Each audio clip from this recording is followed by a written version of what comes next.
The Richmond Exempted Village School District Board of Education met in regular session at 5 p.m. on May 11, 2026 at 1135 Bethlehem Richmond Road, New Richmond, Ohio 45157 with the following members present. Roll call, please. Mr. Dufaw. Here.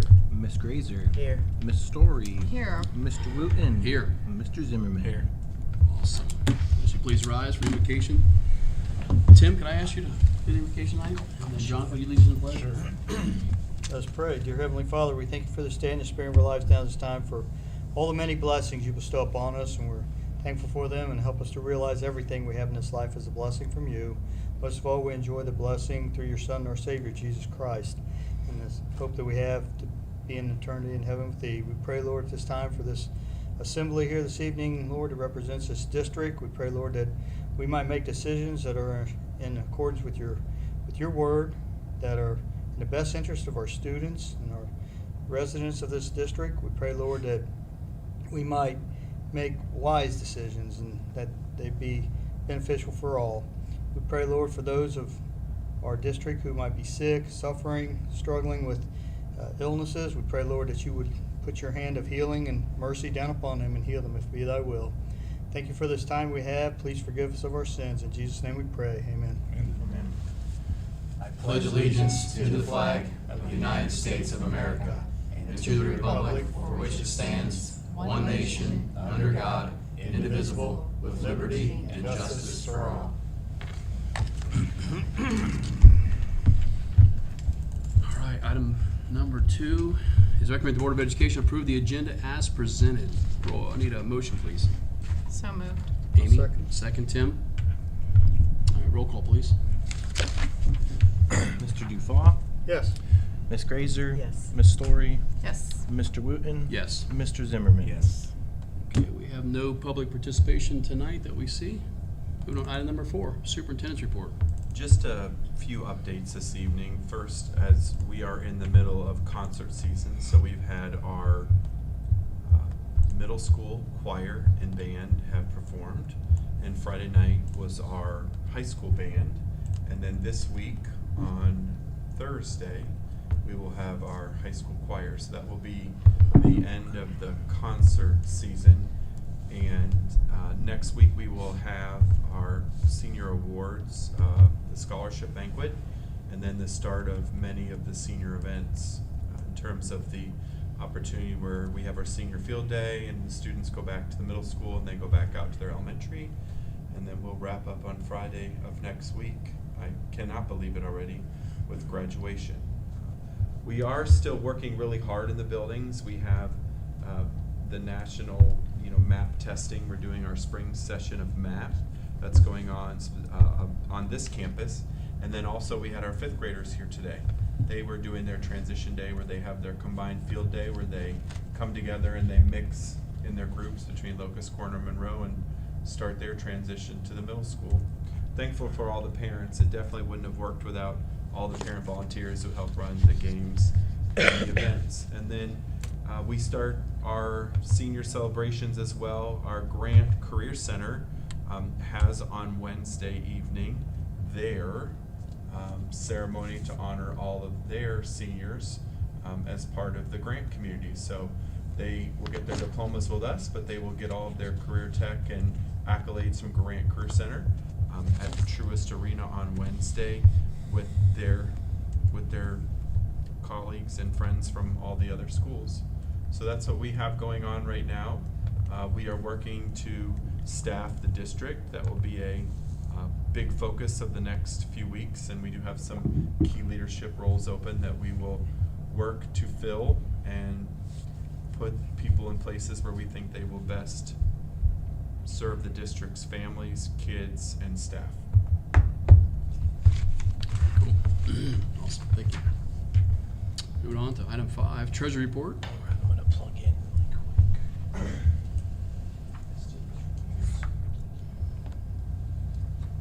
I'm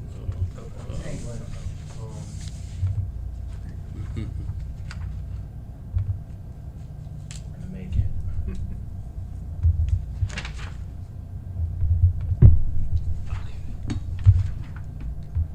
And this will be relatively brief also. Let me just scooch a little bit.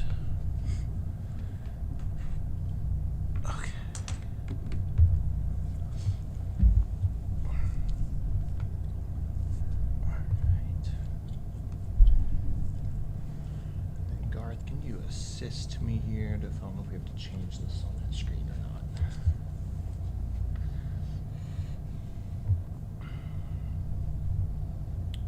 Perfect, thank you.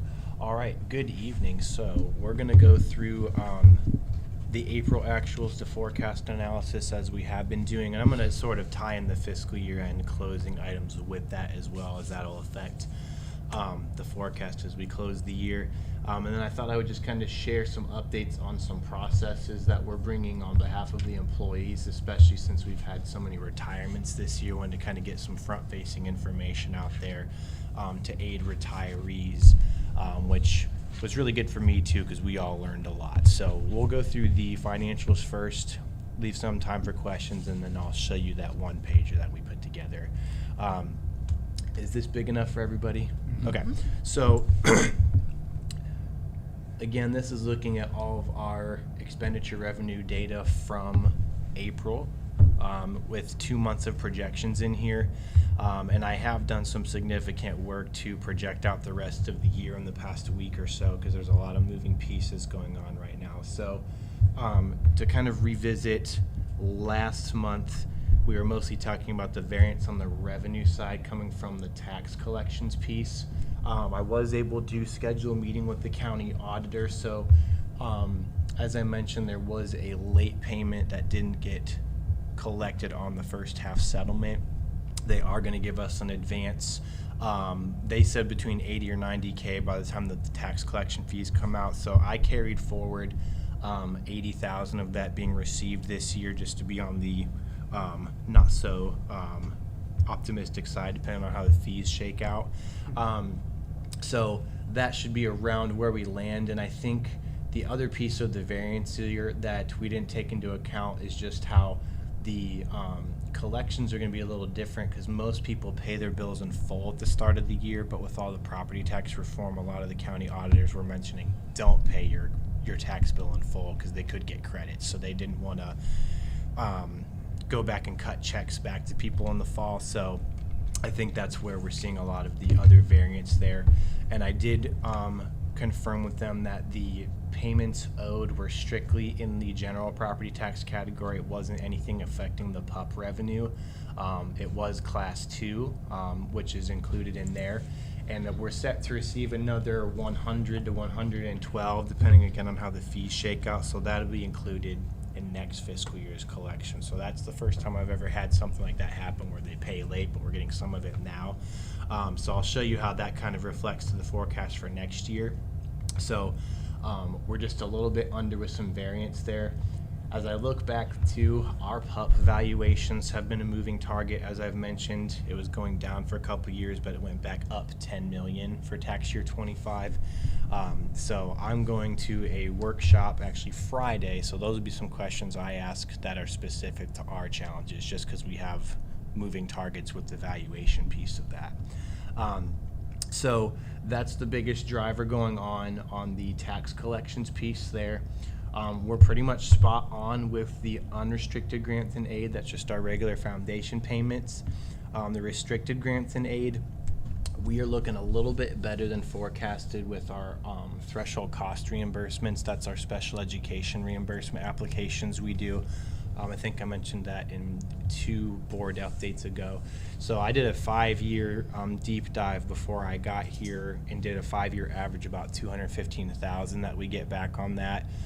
Based on the applications I submitted, if they all go through, we should get around $356,000, which is good.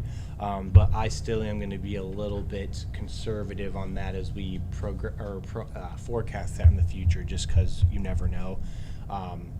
And again, the reimbursement rate in which they cut you that check back seems to just get lower every year. I think it was like 44 cents on the dollar last year. When I talked to the fella at ODU today, he said, or the other day, he said, you might want to sit down. And he said it should be around 31 cents on the dollar this time around. So seems like we can't really win. But I'm confident that we'll be able to like really milk every cent out of it as we continue to increase on some processes there. But that's just another moving target, but I'll take it to the positive this time. State share of local property taxes, that's our TPP reimbursements and homestead rollback, right on par where we were. Another nice surprise here in the all other operating revenue here. So this includes a lot of different things coming in. This is where our rentals are posted, the TIF payments, which we got the check, $334K. I'll take it. Joel Gilpin personally delivered that the other day, so that was a nice surprise visit. One thing I'm going to look at as we forecast forward again, just to be on the more conservative side, is our Medicare reimbursements, or Medicaid, sorry. I also did a 5-year average of that before I arrived here, and it's still coming in a little lower than that. So just to kind of forecast on the safe side there, we're going to go lower. But the one really awesome surprise we got in regards to the Career Center revenue we get from Grant. So we received a check for just over $65,000 in the fall.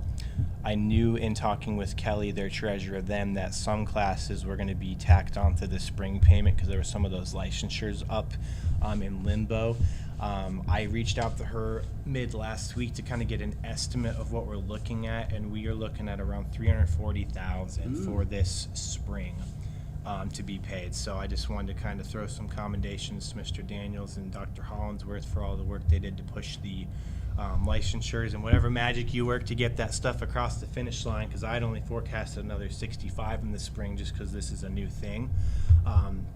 And you'll see in the updated model, the forecast model, you know, that's a total of just over $400K from that revenue stream alone. So I think that creative work they did that really backfills that hole from the TPP loss that we're experiencing, that $332,000 that we see peel off in here year over year.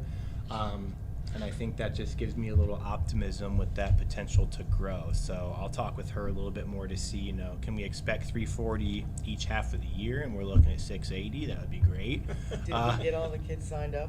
that we That's a can? question for them. I think they've really been pushing that though. Thank you.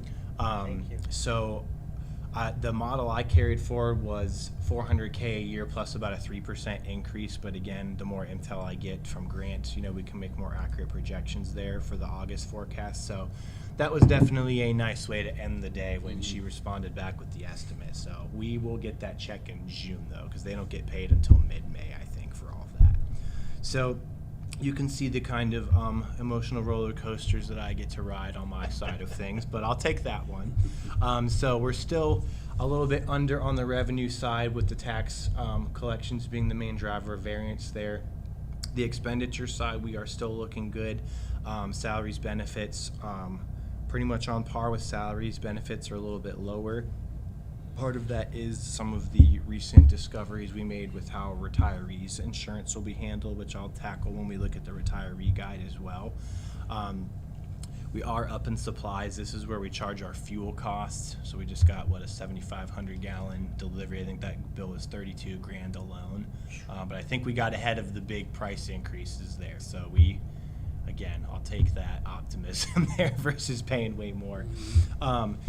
Then the other objects here, again, the property tax collection fees, those weren't previously being posted, so I wasn't sure what that was going to look like for our spring collection. But now that we've been through that cycle, I think our yearly total was over $166,000 this year that we have to post as an expense for those collection fees. So that'll be accurate as we move forward.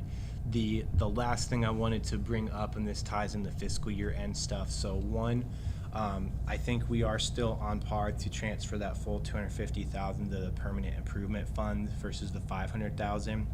But we did do some transfers out to clean up some of those other funds that I brought to your attention at the start of the year. So if we still do the full $250K plus what we've done already, we'll be a little bit over at $292 on operating transfers out. And again, that's a straight general fund transfer out that doesn't come back. And for historical sake, we were previously doing $500K out to PI. I think that was up to $1 million a couple years before that. So we're kind of scaling that back.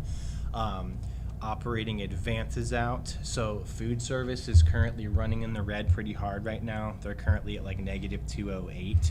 I think there's two things driving that. One, they returned that advance from 2 years ago back to us. So that was a $60K hit on them, but it was, you know, general fund revenue. Two, we do have quite a bit of lunches being charged every day where kids' lunch balances are going negative, so they're taking a hit every single day on the lunch sales with lunch balances going negative. So they only get reimbursed for the meals served. When we do the federal reimbursements, they don't get reimbursed for any of the labor costs. So, that's another issue to address, but we can't end the year with them being negative, so we'll advance that with your approval. So they'll go black to 0, and then right on 7/1, we'll flip the advance back and they'll be negative again. So we're going to look at that more closely, though, because I was kind of talking with Mr. Daniels about this. I really do not love to do advances for 2 reasons. One, it kind of arbitrarily inflates your expenses because you have to post it as an expense. Then on the revenue side, it kind of arbitrarily inflates that because you're returning the advance. So it's kind of just passing that number, who's got the negative balance back and forth, and it's just not really fun because that can get lost.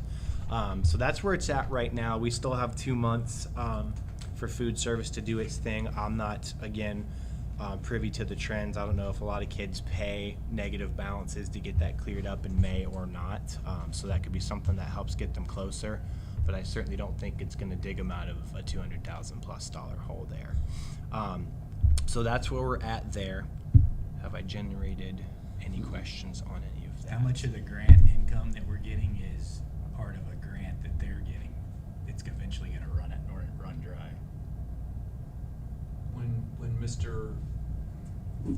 When the superintendent Perry was here, Yeah. I think I pointedly asked him, is this just in the biennium? And he didn't believe it was. He believed it'd be something that would be carrying forward. Okay. So I think, unless something changes in the legislative lane, I think Superintendent Perry is expecting this to continue forward. I think I always say the money is great. The exposure to the careers is what's really driving this work. So we will add next year a criminal justice unit in 8th grade social studies, correct? Yes. Because we weren't approved for it already, that pathway, we couldn't add it late. So that will be something else. That will be 1/4 of 8th graders will all go through that. We are not expecting anything to change. But if the biennium budgets change or the legislature changes formulas, I think then we're in a different place. Yeah, and because we're basically at the lowest state share we can be right now, that's really where that serves the advantage to us. Whereas Felicity, they're at like 83% state funding. They get way more base cost money than us, so it's not really quite of a lucrative situation for them. So again, just trying to look at it the glass half full here. And then, one thing again, just to like be on the transparency side of things too, as we look at the actual forecast itself. So this is a baseline scenario, carrying everything that we saw for all through April to what we expect through June and kind of carrying forward. The other kind of if factor we're balancing is that electric power plant devaluation payment that we receive that's in this part of the forecast line. So we know we're getting that here, but again, when the biennium budget changes, couldn't that go away? So as per the February presentation, we talked about, I forecasted that being 50% less just to account for the fact that they may look at that more closely and take that away. I don't suspect that they will, but I'm also not holding my breath. So, it could be another $800,000 in these years, which certainly makes the bottom line look better when we get all the way out to here. But again, that's the difficult part of my job, is not knowing what the powers that be are going to do that affects such a large chunk of revenue for us. So maintaining that assumption that they could back that off, we've carried forward that increased revenue from grant, again around $400K moving forward. That really gets us close to 0 in fiscal 30. And again, to really be optimistic, if nothing changes with the devaluation payments, we still will be positive there. But we still are peeling back over time, just not as bad. So that's, again, the difficult part about forecasting our future, is those unknowns that we are juggling at any given time. But as I get more info, especially on the grant revenue piece, if that's a $600K plus expectancy, that will be great, and I can model that very easily. But that's kind of where we're looking at now for the fiscal 26 numbers, and kind of carrying those assumptions forward. Also with picking up that extra 112 we didn't collect in the first half here. And again, this is where that threshold cost is recorded. I'm still not being super optimistic that that's going to be super high year over year. So being a little bit more conservative on the revenue side there, so to speak. So just wanted to show you how that sort of carries forward, because that moved us from like a negative 940 to a negative like 130. So I'll take that all day. So I have a question about yeah. the lunches, the food service. And no, they're not gonna pay $200,000 No, by then. yeah. But I do think that it's only gonna get worse, that the lunches you're gonna be in the red every single day next year. Have we any thoughts about how to get more reimbursement for that? Are we doing everything we can to make sure we're getting it out there, that those that qualify, that we can be reimbursed? Is there something we can do? Because it is not gonna change, it's gonna get worse, and the kids are gonna get hungry, stay hungry, and no parents to. So we If have. they can't pay it now, they're not gonna be able to pay it in August. Brenda has been exploring CEP. I think that investment by the district will be preliminarily a 3-figure number. We originally thought it would be in the 40s and 50s. I Yeah. think it's closer to about 100. And I think one of the challenges that is that we are looked at as a rich district, and for example, the summer program, we really qualify because of Locust Corner at the moment, if you were just based on the poverty level there. So we have been investing time and energy in getting what that estimate would be to bring to you. There is a worksheet that Brenda and Mr. Floyd will have to do together, and we will bring to you the amount, and you can decide and tell us if that investment is worth, and what the reimbursements will come back at. We do know that there are lots of family. Maybe more people will be more willing to complete those applications. It is a lot easier to qualify than you think. And I know there's a lot of hesitancy because, a lot of people just don't want to fill it out. They don't want to, that stigma related with free and reduced lunch. Maybe you can get some of that, and our investment won't be so much. I know we don't have the money to pay it, but somebody's going to pay it somewhere along the line. And if you're going to keep going back and forth with what balance, who's got and who's in the red and who's in the black, maybe in the end we'd save some personnel time. Well, yeah, we do. I think that's a very good point. We do invest postage, time, and energy to chase negative balances. That is a true fact. That is. It is. And in the end, the kids are still going to eat, so it doesn't. That's our ultimate goal. So if we can get some reimbursement along the way, let's try. Well, we will both follow up on that. I know she has been doing some conference calls and preliminary worksheets, because it really is just numbers and what the demographics of your district are financially. So we will have follow-up. Maybe we can have something for you by Monday night just about where she is in the process of the regular meeting. But just to kind of highlight that passing ball of the advance, so there it's charged as an expense here and this year, and then as revenue back in this year. So if that continues, it's just this constant back and forth, as I said, which I really don't want to play that game if we can avoid it. So whatever we can do to alleviate that, I will welcome it. Any other questions I've generated from any of this while you have me? The maintenance, like, how are we projecting the maintenance for the next 3, 4, 5 years due to the fact that, everything's getting older? Yeah. And wearing out and everything else. Well, I think So- that was, part of the broader discussions too, as we just kind of considered the state of the facilities. We do have a pretty big, we'll say, wish list of things to fix, but it's like, as we talk about restructuring things, that's going to be part of that prioritization discussion there. But as it stands right now, I think the PI fund has just over like $600K in there. We haven't spent nearly as much out of it this year, so that gives us that cushion. But I think it's worth really digging into a really prioritized capital plan, like what do we need to do in this year, and kind of build almost like a separate mini forecast, if you will, using that. But I know we're doing the repaving this summer, so that'll be a big thing. And really just kind of, it's a matter of what can't we put off any longer before that price tag gets bigger, like the roof. So Because we only did one bus this year. correct. We were slated to get 2. Yeah.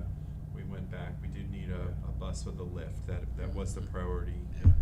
We offloaded, I want to say, a total of 9 vehicles, 6 buses, 2 maintenance plow trucks, and then the box truck that I don't have to look at anymore. But you know, as much as we pay for those buses in the 90 to 100,000 range, when we put them on gov deals, I think we had one or two maybe go for 3,000. You know, but they have 250 to 300,000 miles. We do use them. But we did work with energy optimizers. Many of you who have been on the board for a while, they did a study, and it's staggering. We need about $7 million worth of upgrades across the district, and we are able to get the roof at Monroe accomplished this year, but we are watching the roof at the high school now. That is on the radar. So we're doing our best to stay in front of things. But I always tell people, when we were quoted in the Spectrum article, that $15,000 in fuel, it hurts. It takes that money allocated to a project and just punts it. And as you all know, in a regular home, when you punt that maintenance, there's a cost to it. And our footprint is larger, and so we have to be more diligent across our footprint. So every spike in electricity and fuel hurts us because we're still trying to keep that fifth year at zero. And there's lots of things beyond our control at the moment. And I think for Mr. Floyd and I, we will have a new governor wherever they sit on the political spectrum. And that's always, there's instability for schools there. You don't know, and the budget, and we're trying our best to try to minimize our spikes and increases and carry the money forward.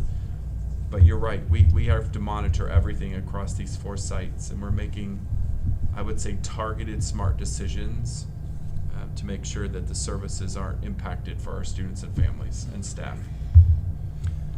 So, but that's where we are on the forecast updates. I'll be interested to see how this workshop on Friday goes, since it'll be all of our first time forecasting in August. So moving forward, we'll have both forecasts before we get any property tax money. So one of our biggest revenue streams will not be really known as we typically would when we forecast, so that'll be fun. So but you know, each month I can feel myself upping my game. Like every time we close and look at this monthly software, part of my next goal is to basically build a new forecast every month. So it's not just looking at this year, but how does that play out every 5 years subsequent to that.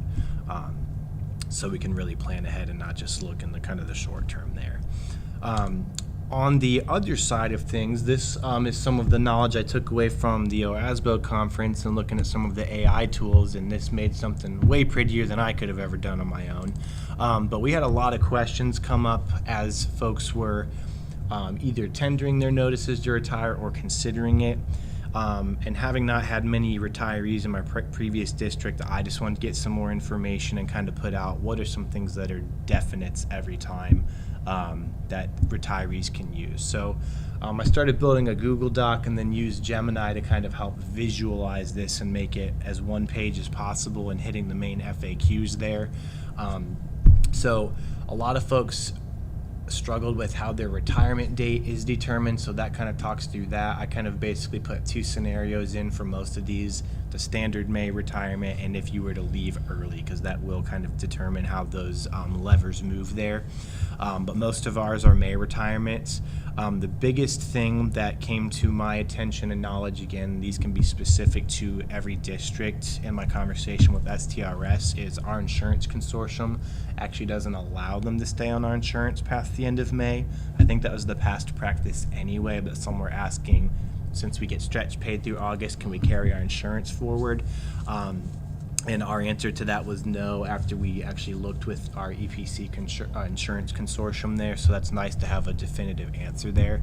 And that was really eye-opening when I talked to STRS about that, because they did mention that it is a district decision, but they were talking about, you know, if you're in a small district, that could be something you could afford or want to do, but think about like Columbus City. They've got 120 retirements right now. I did the short math, like covering those people for 2 extra months, it was like $500,000 if we were paying our premium. So it's like, yeah, you can see, you know, the reasons why, the affordability. So for us, I mean, it would save us about $50,000 with them going off in May. So if they were to stay on, that would have been, you know, another $50K out of the board's pocket. So it's nice to give them a definitive answer for that, because that's really the biggest thing I think people struggle with, like what am I going to do with insurance in retirement, because STRS does offer it, but you don't have to take it. I also wanted to give them some guidance on wording their retirement notice. So many people are obsessing about the actual date. So I think just clearing that up a little bit. Just kind of going over the severance logistics there, their final checks with us, when they can collect with STRS, and a lot of folks, fortunately for us, still want to sub, so we thought we'd throw that in there as well, what rules they have to follow. So again, this was my information, but my visuals I cannot take credit for, but it's nice to have those tools there, and then just giving some important context and next steps for our people so they know they can reach out to us at any time. I think my office, as a stereotype across every district, kind of has that connotation of not approachable, we're not here to help, so that's not the vibe we want to give off there. So making sure people know where to reach us, and then also just highly recommending that they reach out to the member services with STRS too, because there are questions that I won't be able to answer. But so rather than answering 50 different emails and just saying the same thing over and over, we just wanted to put this out here and make it available to the staff. So I think it was pretty effective. We didn't really have many returning questions after that because that seemed to answer them all. So I think it's good. yeah. And I think that's just, again, whatever the answers are, people just want to have them and know how does this affect me, and then they can plan ahead from there. So, but that's all I've got, unless you have any other questions for me. Hearing none. The All right. auditor's office gave you some kudos. Saw one of them at the polling location, and we're saying Oh, they awesome. really like working with you. and Oh, very good. The questions you're asking are good. Oh, good. just wanted to Thanks. let you Appreciate. hear that. Oh, appreciate that. Yeah. Thanks for passing Yeah. that along. Yeah. All right. Let's throw this back over. Garth, do you need me to unplug? No. Okay. Didn't think so. All right, thank you. Item number 6, human resource items. Yes. So tonight I have 4 items, and again, I just want to make sure the community did have access to the agenda with the posting that we were going to be acting this evening. So a few items for you this evening. Proud to recommend Lawrence Kozlowski, step 8, to a 2-year contract as the principal for New Richmond High School. We do have a retirement date change at the request of an employee. Nicole Parker would like her effective date to be changed to 5/31. I think you just learned why. And then resignations. We have 3 resignations this evening. Travis Springer, effective 7/31. Sarah Razor, effective 7/31. And Carly Devers, effective 6/1/26. And then replacing a staff member who will be leaving us next week will be Jacob Cochran, classified second shift custodian, Monroe Elementary, step 2, effective May 18th. That's why I'm bringing it to you this evening, so that we can post all of these jobs and begin to fill them. All right. It's recommended that the Board of Education approve items 6A through 6C first. You want to go all the way to D? 6D. Well, 6D? Wait, it should say D. Yep, okay, let's do this again. So it's recommended the Board of Education approve items 6A through 6D. Need a motion, please. So moved. All right, Jonathan, second. Sorry. Mandy, second. Any discussion here from the board? Okay, roll call, please.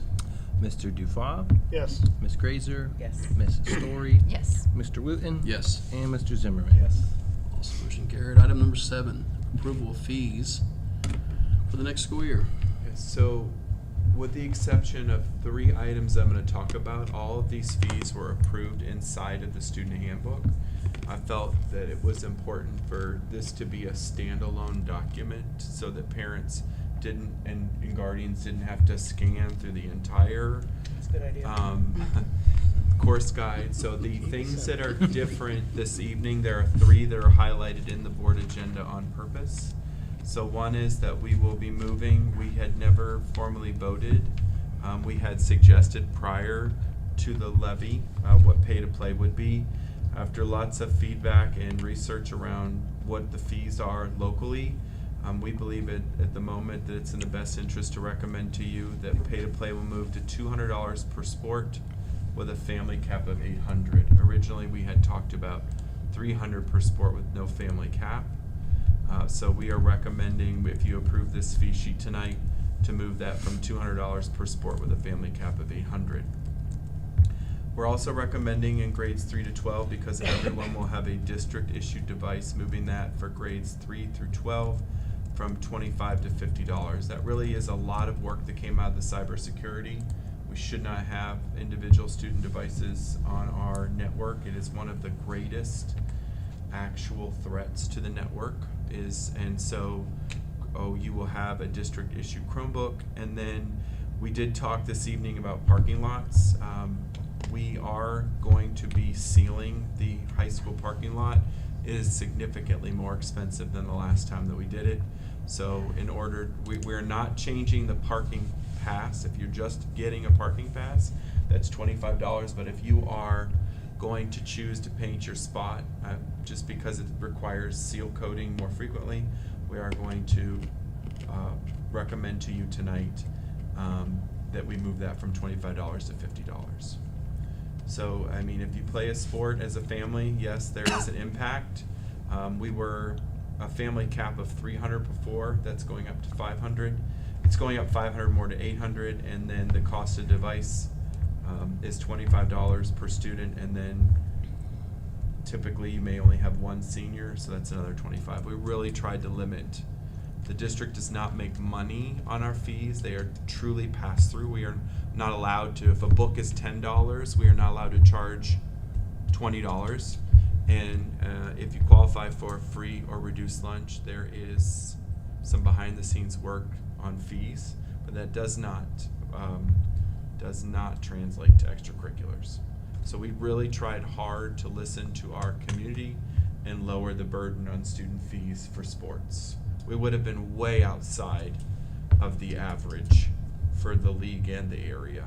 I understand we're still not out of the woods financially, but some of the other adjustments, which we call efficiencies that we found, are helping us maintain services that our families come to depend on us.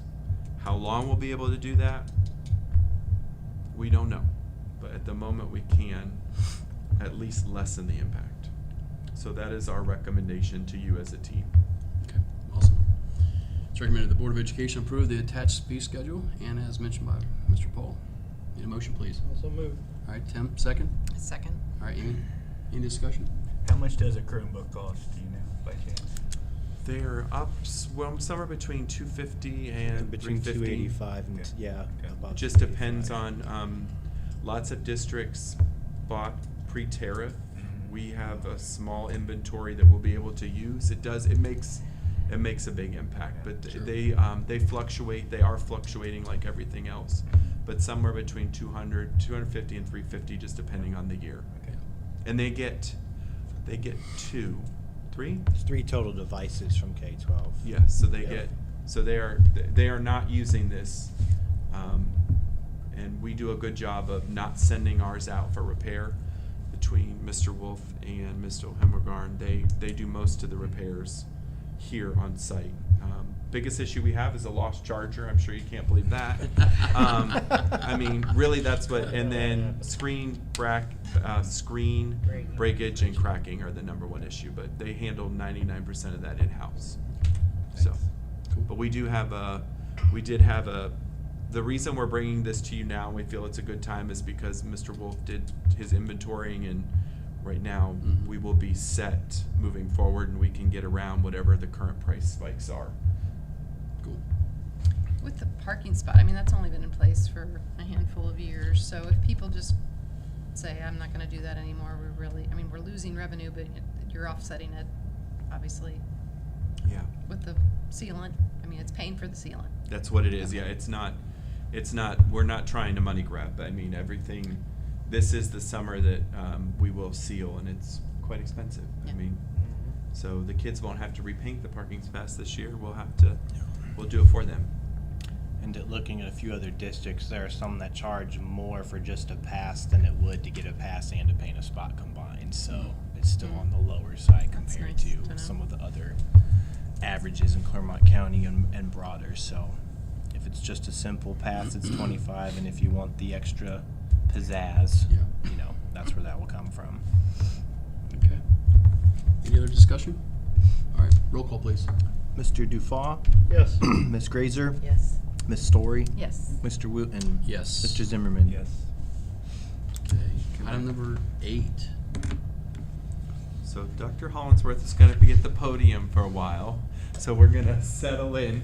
She's going to present this evening. We do have our first application for a foreign exchange student, and then after that, roll call, she's going to jump into the curriculum portion of the meeting, which is, it's a busy time for curriculum, and she's worked really hard, so we want to give her time to bring us all up to speed. Good. Thank you. We have a request for approval for a foreign exchange student. Her name is Zoe Brosh. She'll be an 11th grader. She is from Germany. She would be attending New Richmond High School for the fall semester. She's studying both English and French and has an older sister and a younger brother. She loves to read, hike, ski, and snowboard. And she, as it says in the agenda, likes outdoor activities, is really excited about coming to the United States to study for a semester. Okay. Let's recommend the Board of Education approve the Zoe Brosh, the foreign exchange student for the 2026-2027 school year. Need a motion, please. So moved. Amy, second. Second. Jonathan? Any discussion? We look forward to meeting her. All right, roll call, please. Okay. Mr. Dufaw? Yes. Ms. Grazer? Ms. Story? Yes. Mr. Wooten? Yes. Mr. Zimmerman? Yes. Okay. Item number 9, committee reports. Okay, we're going to start with the. I do want to remind you, this is an entire year's worth of work. We're going to start with the elementary handbook. And Garth, I don't know if I call out a page, can you flip to that page for me?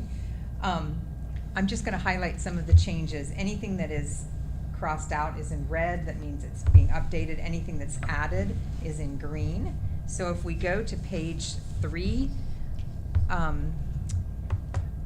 the entrance for kindergarten is changing. It used to be August 1st of the year. It's now the first day of school, so we have changed that in any place where it was mentioned.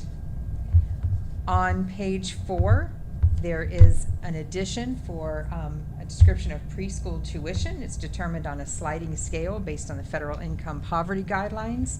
Standard tuition rate is $250 per month, due at the first of each month, beginning September 1.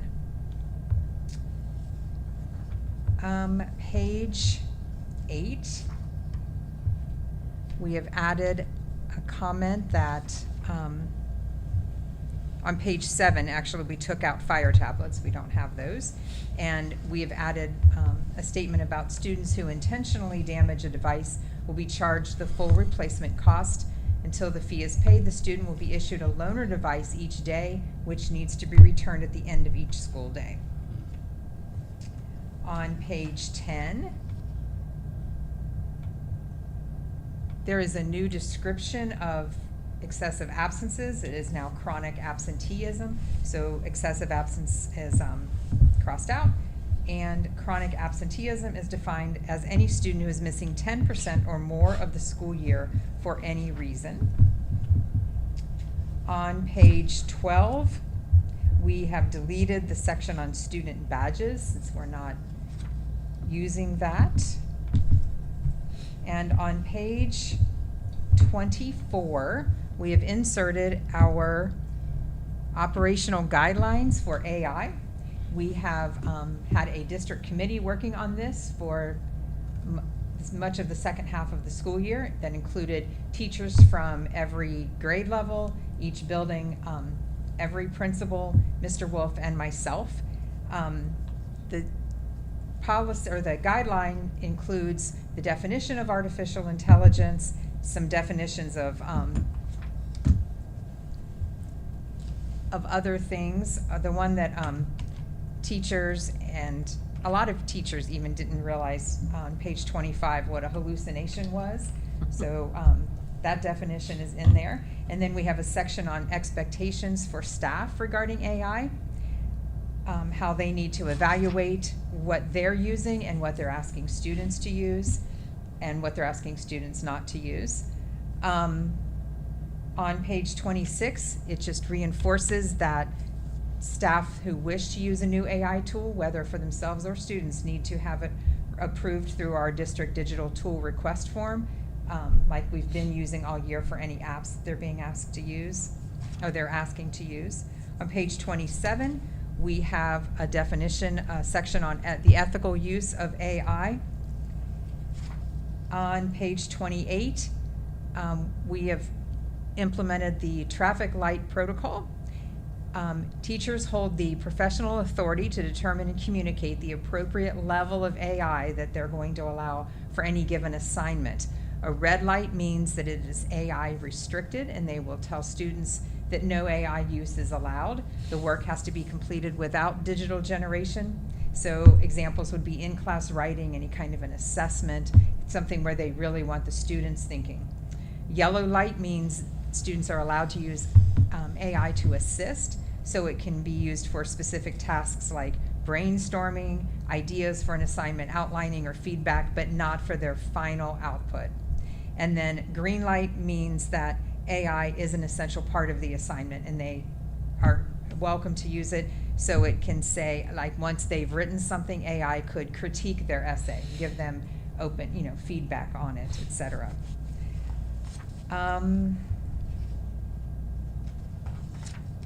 So that's a whole section, and then the rest of the elementary handbook is as it was last year. So this is a first reading, so we have a chance for you to read that each evening and decide if you have any questions prior to our next meeting in June. Are there any questions yet? Silence is gold. Okay.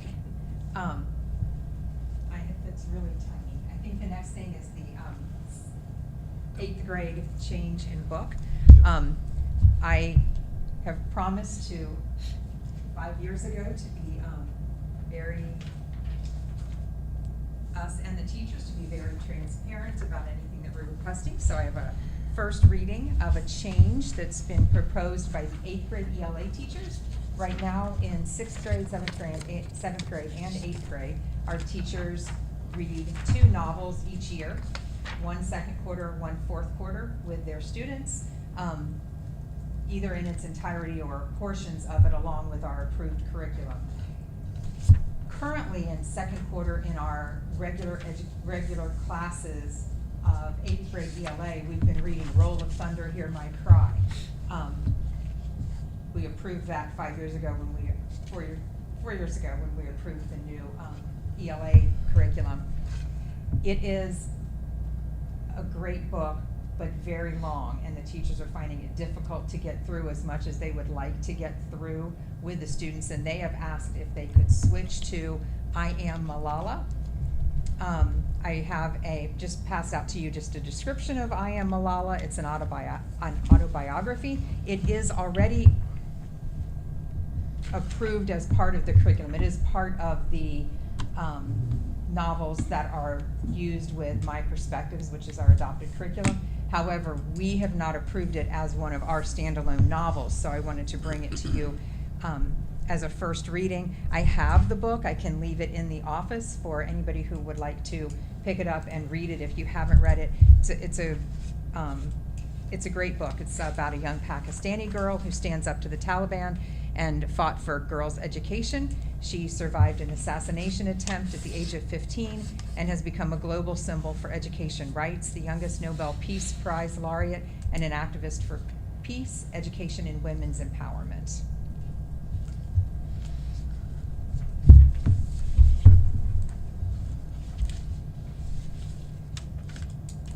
Okay. I think our next one is our first reading of a new pacing guide for one of our courses, Art of Fear. And if you remember, we changed that in the handbook. It used to be called Horror and Literature. Easier to say, Art of Fear. This is our new pacing guide, and I love we don't have to go through all of them, but I do love the titles of their units. The first unit is the teachers have worked really hard on on this curriculum. The first unit is called Biology of Fear. Second unit is the ancient origins of fear.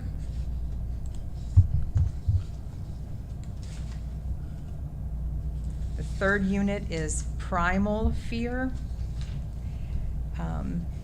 Just modern origins of fear. So they have chosen books for each one of these. If we look at the very original, the books that are noted on here that have an asterisk are ones that the board has already approved when it was called Horror in Literature. So Midwinter Blood, Final Girls Support Group, I remember that one.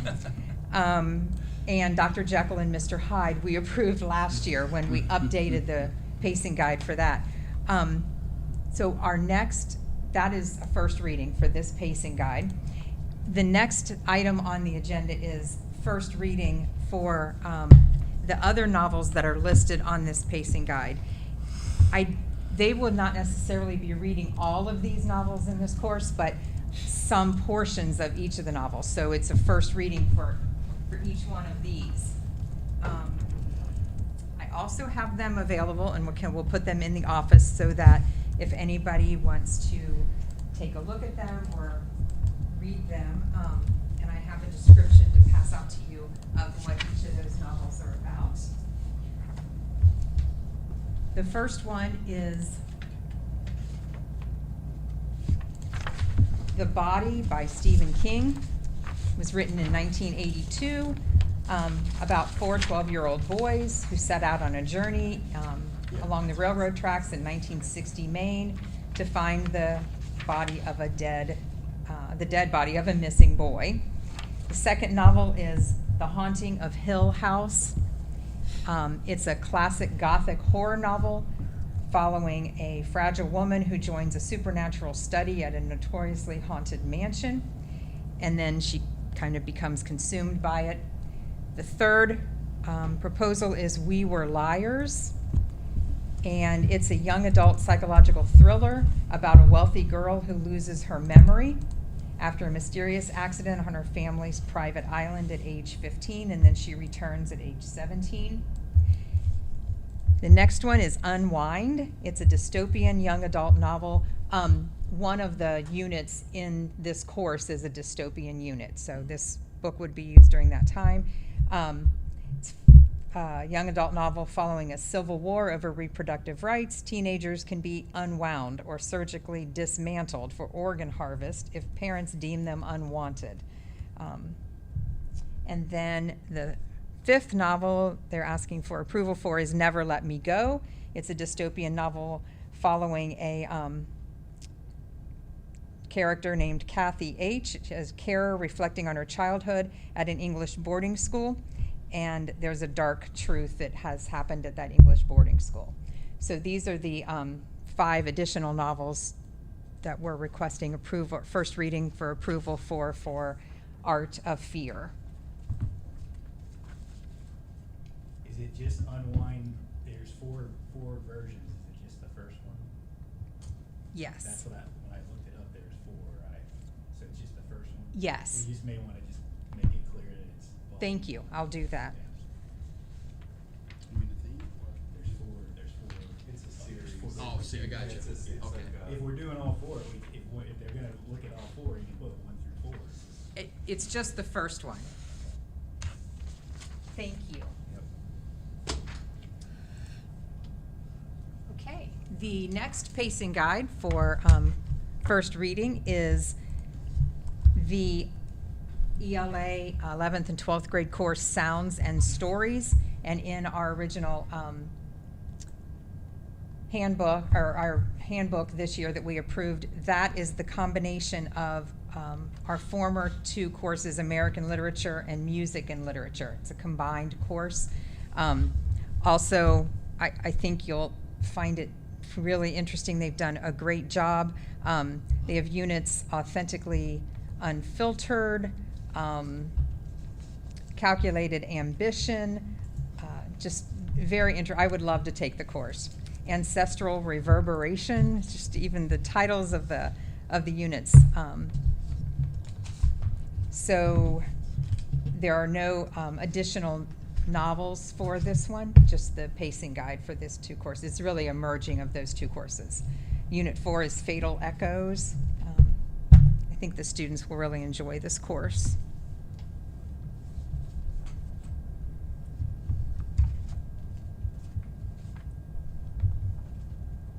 Okay, the next first reading we have this year was the all of the pacing guides, the revision for all of our fine arts courses. So we've had lots of teachers working on portions of these, and they all look slightly different depending on the grade level and what content it is. So the first one that's up here is elementary art. And the second one for first reading is elementary music. They have organized them by grade level, so you'll see what topics they are concentrating on by grade level, and then some of the content that they use to teach that. So, for example, in K-5 music in 3rd grade, they work on 16th notes, they work on rounds and canons, they work on tempo and dynamics. So it's they have met frequently, many times, so that the content that's being taught across the 2 buildings in all of those grade levels are similar, and they're using similar activities. But they all bring, both of those teachers in each of those content bring their own flair to those topics. The next 3 pacing guides for first reading are grade 6, grade 7, and grade 8 choir. It's also organized by quarter, and then the titles of the units. So quarter 1, rehearsal skills, performance skills. I will remind us that these teachers have worked really hard to embed the vocational middle content into these courses when they did their training. They're making sure that they're covering those contents within their pacing guides also. Quarter 2, performance skills, rehearsal skills, music literacy and evaluation, etc. So those are the 3 pacing guides for 6th, 7th, and 8th grade choir. The next one is high school concert choir.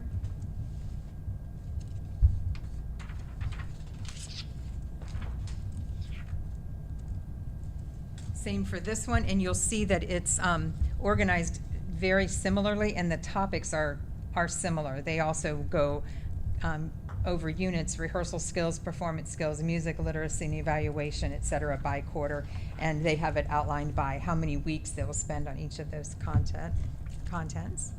And then we have pacing guides for troubadours 1, 2, and 3. As you can see, the teachers and I took this very seriously. So we now, at the end of this school year, will have an updated pacing guide done by our staff for every single course we teach. Every main course, art, music, or ELA, math, social studies, and science, and all of our fine arts courses, as well as every elective underneath those. So they have taken them very, they've worked really hard on doing this. Troubadours, they have it outlined also in the similar way by quarter and by those same units, and then which standards are being addressed in each one. So those are our elementary and then our vocal music courses. Our next set of pacing guides for first reading include instrumental music. So we have grades 6, grade 7, and grade 8 band.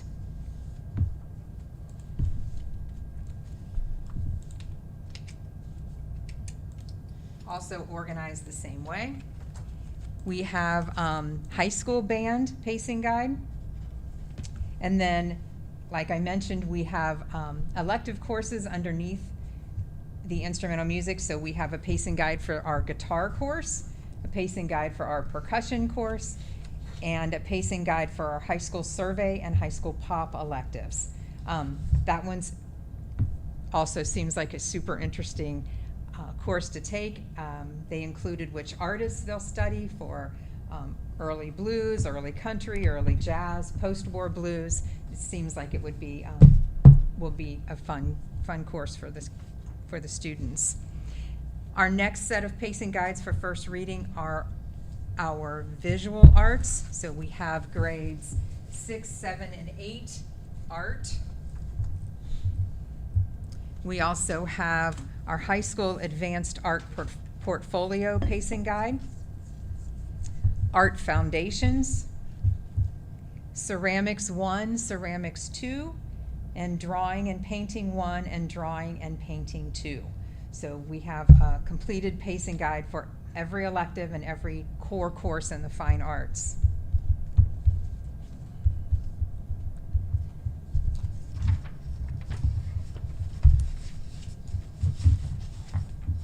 Before I move on, are there any questions about the pacing guides? Ton of work, thank you. Thank you. Our next topic is our first reading for our proposed adoption of our text and resources for Spanish 1, Spanish 2, and Spanish 3. I am not bringing a pacing guide for this yet, obviously, because we want to get the adoption approved first, and then after that, we will do a pacing guide for each of those Spanish courses. We are proposing the title of the adoption, or the textbook, is Auténtico, and it is published by Savas. Shane Passarge is our Spanish teacher. He and I reviewed several programs, and Mr. Passarge narrowed it to 3 options. Spent the year reviewing those 3 resources, teaching sample lessons because the publishers provided the sample texts, and we have interviewed the publishers, and we are recommending Auténtico for 6 main reasons. 1, it's built with 100% coverage of the foreign language standards. The lessons are all very interactive. It includes a copy of hard textbooks as well as a full online access to all of the materials, as well as workbooks for the grammar and vocabulary for Spanish. I know Mr. Passarge wishes desperately that he had some of these resources when he first started here. I think his first year was my first year, or my second year, and he's built everything that he has done, and this will really provide a great framework for learning Spanish. The third reason we're recommending is that there are authentic speakers from multiple Spanish-speaking countries. It was a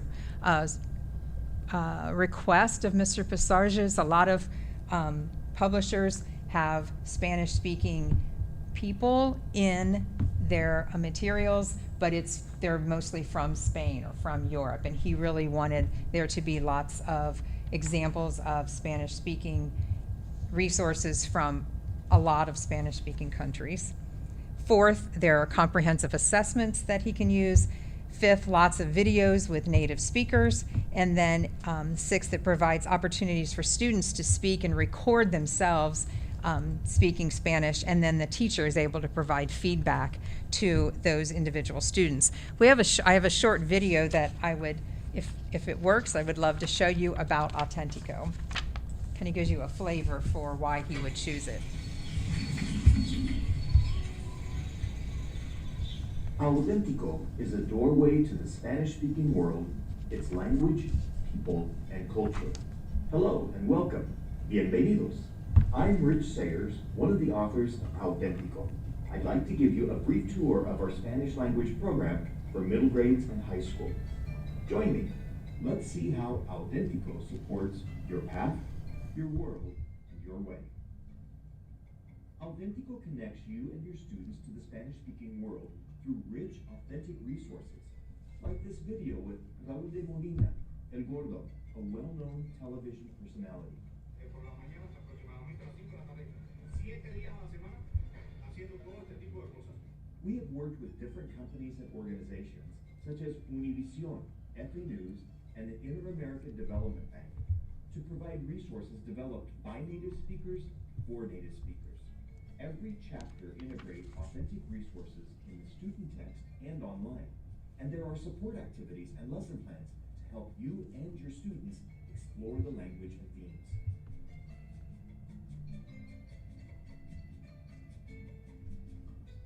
Autentico engages students in ways they learn best, whether in print or on a laptop or a tablet.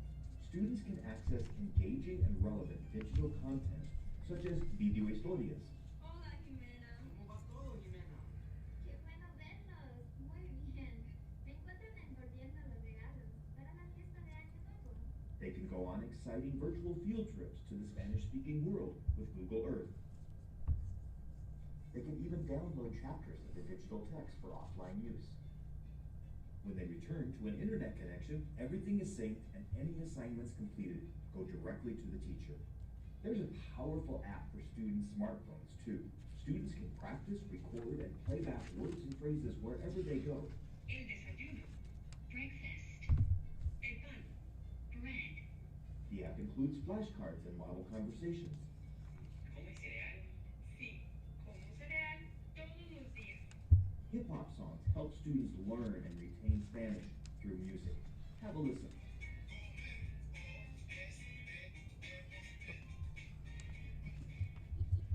Autentico gives you the flexibility to make the program work for you. There are hundreds of resources to meet individual student needs and your own teaching style and preferences. Everything is organized and ready for you, and you can also edit content, create new content, and rearrange it online. Upload files, insert links, and assign and leave notes for students to truly make Autentico your own. Autentico supports your path, your world, and your way.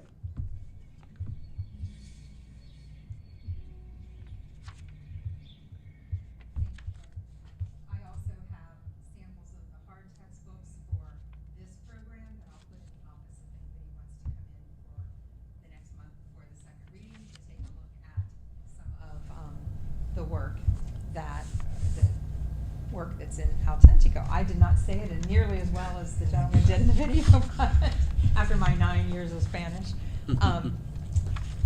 I want to just thank all of the teachers that were involved in all of the creation of the pacing guides.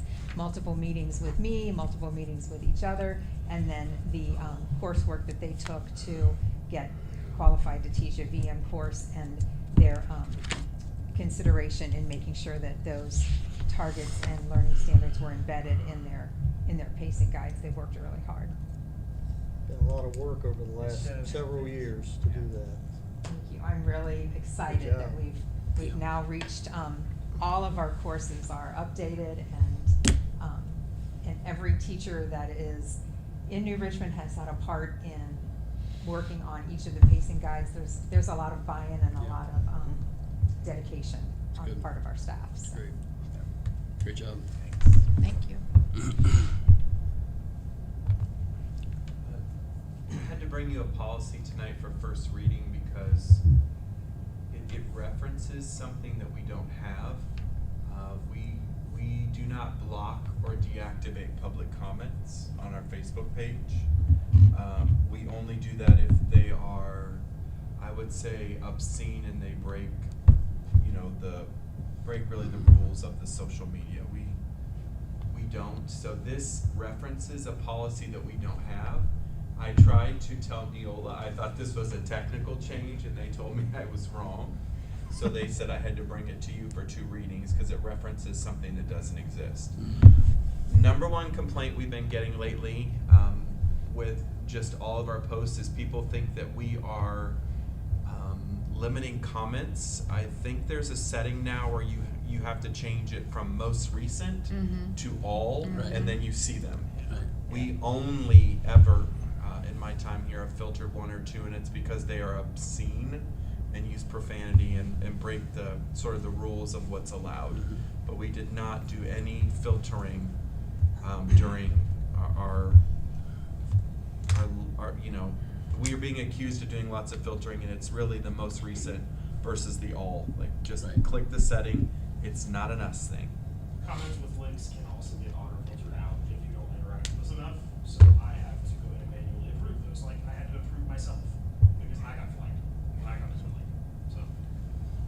There are districts that do not have comment on their Facebook. I don't think we're in a place where we should do that yet. I'll say YET. Forms of public debate can help the organization grow when they're framed appropriately. And we have some posts out there right now for Teacher Appreciation Week, and it would certainly be a bummer if people couldn't shout out the teachers that they are grateful for Yeah. across the many generations of this district. So this will be our first reading, and then we'll bring it back to you in June, and we'll clean this up. In terms of strategic planning, the focus groups are complete. Student survey opt-out will actually go out in the morning. We will only need about 10 minutes to complete that between now and the end of school. The staff survey, culture survey, will roll out the last week of school with a all-staff newsletter that tees up the beginning of next year.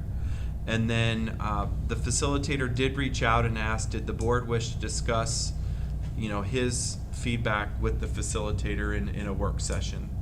Would that be something you'd be wanting to do? I think so. Sure. Yeah. Okay. All right. And then just a quick update on safety. We will have our safety committee in June. June 5th, that meeting will happen. Invites have been set. I am excited to say that we have secured a training specific to our bus drivers. Our bus drivers are alone on the roads, and they have asked for some training and guidance. So the safety center, the Ohio School Safety Center, will be coming in and doing some training with them specifically on that day. And then our benefits in healthcare are a large cost to the district. Our healthcare provider has about 5 programs that help reduce costs, and our staff are simply not aware of them. So they will be coming, wellness will be a part of that day for our staff to learn how they can leverage those services for their own health and wellness. So that is what we are starting to work on. And then we have 2 staff members, Dr. Hollinsworth and Mr. Kozlowski, are going to the safety conference in early June. So they will be coming back and reporting any new guidance or new learning that they've gotten from the conference. And that is important for us to have representation at as we kind of close out the year and talk about our partnerships with the local safety providers. Is that the Ohio conference? It is. Up at Kalahari, I believe. Yes. Where was that? It's at Kalahari in Sandusky. Okay. Am I wrong? That's correct. Okay. I was like, well, Is I've that been wrong another before. Side You know where truck. Sandusky is? But Yeah. Yeah. yeah. So that is all I had for you this evening. Perfect. Wonderful. Item 11, board discussion. Any open dialogue the board has? Like to enter into? I have a quick question. I know I'm getting annoying on this front, but I spoke with one of the people who administer the scholarship funds. It's been a reoccurring theme with Alumni Association too. And some were, well, the one I spoke with was the one who had a $19,000 balance and no clue that it had not been sitting in an interest-bearing account. So I just think it's a good idea to revisit. I know several of us from the 80s know people who manage these accounts. This gentleman in particular was seeing that the qualifications for the scholarship is for teachers, and so a lot of kids weren't applying for that scholarship, so it's just sitting there accumulating. I would never want us to make a decision, as you kind of brought up, like, does anybody care about these funds? Should we be transferring these in? He was setting this up to be, to live forever. Yeah. And he's like, well, now I think with your information, I will revisit that and think if I can, use those funds and transfer them in every year. So I don't know where that belongs and whose responsibility it is, but I just feel like there's an awful lot of accounts sitting there with many thousands of dollars that could benefit from investment, and I know that's not our responsibility. Yeah, I think as we are kind of talking in our individual threads, those are a little bit more tied up as far as just like liquidating them and moving them elsewhere. Like, we can't just move them into general fund just because we Right. feel like it, which I don't Right. think would be a good thing to do either way.